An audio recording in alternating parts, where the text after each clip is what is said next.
Welcome once again, my friends, and thank you for stopping by to listen to an old storyteller. Today we have a story from Japan, and the title of this story is The Stolen Charm. A very rich man kept a puppy and a fox cub. Besides these, he possessed a tiny silver model of a ship, a charm given to him by some god. What god? I know not. One day this charm was stolen and could nowhere be found. The rich man was so violently grieved at this that he lay down and refused all food, and was like to die. Meanwhile, the puppy and the fox cub played about in his room.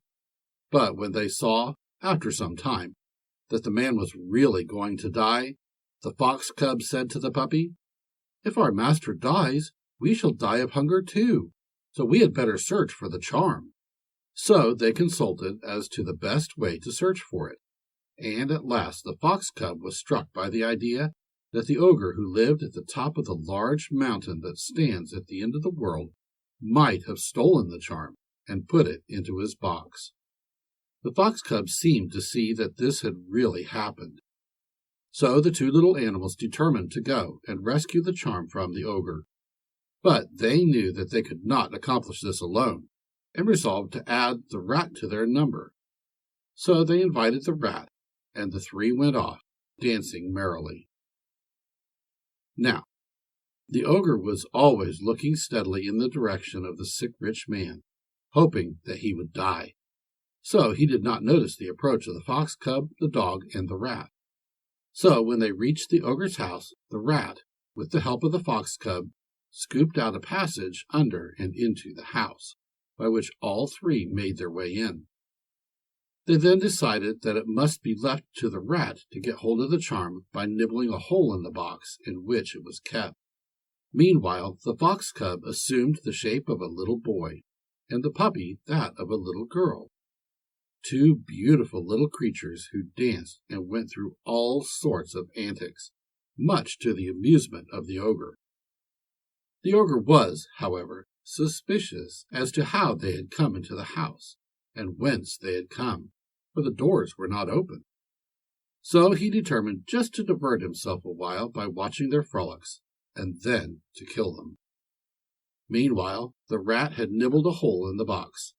Then, getting into it, he rescued the charm, and went out again through the passage in the ground. The little boy and girl disappeared, too.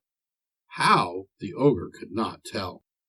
He made to pursue them through the door when he saw them fleeing. But on second thoughts he came to the conclusion that, having once been taken in by a fox, there was no use in further endeavors. So he did not follow the three animals as they fled away.